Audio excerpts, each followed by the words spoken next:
Apa khabar semua? Dalam video ni kita nak tengok tentang satu spark plug yang sangat mahal compare dengan spark plug biasa, iaitu iridium spark plug. Jadi first kita akan tengok macam mana spark plug kita berfungsi, dan lepas tu kita akan tengok kenapa iridium spark plug ni boleh jadi mahal dan adakah dia ni betul-betul bagus untuk kereta ataupun motor kita. Okey, jom kita tengok. Jadi spark plug ni fungsi dia dalam kereta kita adalah untuk mulakan letupan campuran minyak dengan udara dalam silinder kita. Kita guna spark plug ni supaya campuran minyak dengan udara tu terbakar exactly bila kita nak dia terbakar. Kadang-kadang kita nak dia terbakar cepat sikit dan kadang-kadang kita nak dia terbakar lambat sikit. Bergantung pada keadaan waktu kita tengah drive tu. Dan spark plug ni dia hanya terpakai untuk kereta petrol saja tau. Kereta diesel tak pakai spark plug. Enjin dalam kereta petrol ni kita panggil sebagai spark ignition engine, dan enjin dalam kereta diesel pula kita panggil sebagai compression ignition engine. Jadi kereta diesel ni, minyak diesel tu sendiri dia susah nak terbakar, jadi kita boleh mampatkan dia dengan banyak. Dan bila tekanan ni dah sampai tekanan untuk dia terbakar, diesel ni akan terbakar sendiri. Untuk kereta petrol pula, minyak petrol kita ni senang nak terbakar, betul tak? Jadi sebab tu kita kena guna spark untuk bagi timing dia tepat-tepat untuk dia terbakar. Kita tak nak petrol ni terbakar sendiri awal sangat ataupun lambat sangat. Jadi kalau kereta anda kereta diesel, kiranya anda jangan risau langsung lah pasal spark plug ni.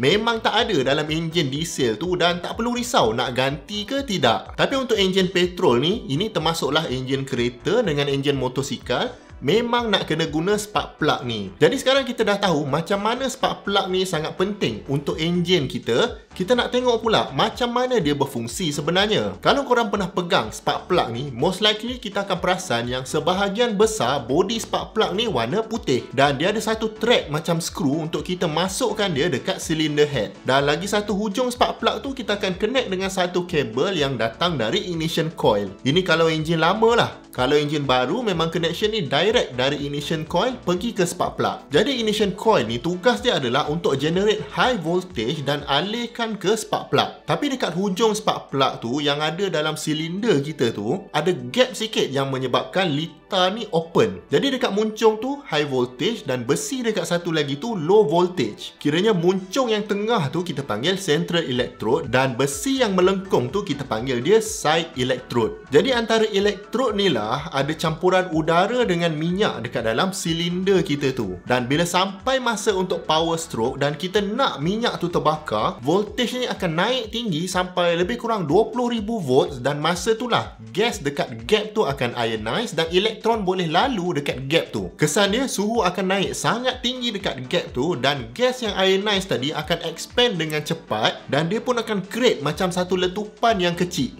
Ini yang kita panggil sebagai spark tu. Proses ni sama je macam proses pembentukan kilat dekat udara kita. Kalau kita hidupkan coil ni masa spark plug tu ada dekat luar silinder, kita akan dengar bunyi klik-klik-klik ikut lama mana coil tu hidup. Jadi spark plug atau letupan kecil ni lah yang akan ignite kita punya campuran petrol dengan udara, dan letupan tu pun akan merebak ke seluruh silinder. Lepas tu power dari letupan ni akan tolak piston ke bawah. Piston gerakkan crankshaft, crankshaft gerakkan flywheel, flywheel tu pula connect ke kita punya gearbox, dan power tu pun sampailah ke tayar kereta kita untuk bergerak.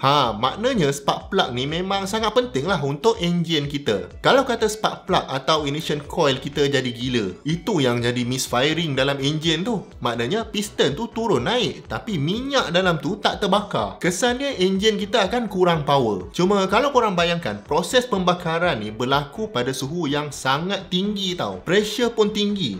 Dan masalah dengan suhu ni, kita memang susah nak kontrol dia. Jadi walaupun kita tak nak sebenarnya spark plug kita jadi panas, tapi tak boleh nak buat apa, dia akan panas juga sebab memang dia meletup dekat ujung tu. Sebab tu orang yang buat spark plug ni pun kena fikir kaedah apa nak guna untuk manage heat yang ada dekat tempat tu. Sebabnya spark plug ni kita tak naklah dia panas sangat. Sebab kalau dia panas sangat, plus dengan tekanan yang tinggi dalam silinder tu masa compression stroke, takut nanti tak ada spark lagi, minyak petrol tu dah terbakar. Fenomena ni kita panggil sebagai auto ignition ataupun knocking lah, yang memang tak bagus lah untuk enjin kita. Jadi spark plug tak boleh panas sangat. Tapi kita pun tak naklah spark plug ni sejuk sangat. Sebab kalau dia sejuk sangat, nanti akan ada mendapan kotoran-kotoran dekat gap antara elektrod tadi. Jadi inilah peranan benda putih yang ada dekat sekeliling spark plug tu. Ada spark plug yang orang design untuk bawa banyak haba keluar daripada gap tu, dan ada spark plug yang direka memang tak nak bagi haba tu keluar dari situ. Contohnya, kalau kereta yang load dia sentiasa tinggi, contohnya kereta racing, memang panaslah spark plug tu. Jadi untuk keperluan macam ni, kita mesti nak keluarkan haba sebanyak mungkin dari buncung spark plug tu. Jadi insulator yang putih tadi sikit je. Kiranya jenis spark plug ni bergantung pada application dia. Biasanya kalau kereta tu kereta racing ataupun motor untuk racing, memang racing team tu sangat particular dengan spark plug apa yang diorang nak guna. Sebab diorang akan ambil kira semua faktor untuk optimizekan enjin tu supaya boleh menang racing tu. Dan of course lah, spark plug ni pun ada dia punya kategori dia. Dan biasanya harga spark plug ni mahal murah dia ditentukan oleh material untuk buat central dengan side electrode tadi. Lagi rare material tu, lagi mahal lah spark plug ni. Kiranya majority spark plug kita dibuat menggunakan copper sebagai electrode dekat tengah tu. Sebabnya copper ni dia konduktor yang sangat baik dan dia murah. Murah tu yang penting tu. Cumanya copper ni, atau dalam bahasa Malaysianya kuprum ataupun tembaga ni, dia punya takat lebur dia rendah. Jadi kalau keadaan panas dalam enjin tu, memang dia tak boleh tahan. Jadi diorang pun akan salutkan copper ni dengan nickel alloy supaya dia tak cair. Jadi bila guna nickel alloy ni, tak adalah elektrod tu kata cair ataupun berubah bentuk disebabkan suhu yang tinggi tadi. Dan pendek kata, lagi tahan material tu terhadap suhu, lagi baguslah performance spark plug tu. Dan sebab itulah orang akan cuba guna material yang berlainan untuk elektrod ni. Material yang kiranya atas sikit dari copper untuk buat spark plug punya elektrod ni adalah platinum. Dan atas sekali adalah iridium. Jadi iridium ni tak kira panas macam mana pun operation dalam enjin tu, material tu tetap tahan. Maknanya wear and tear dia sangat minimum.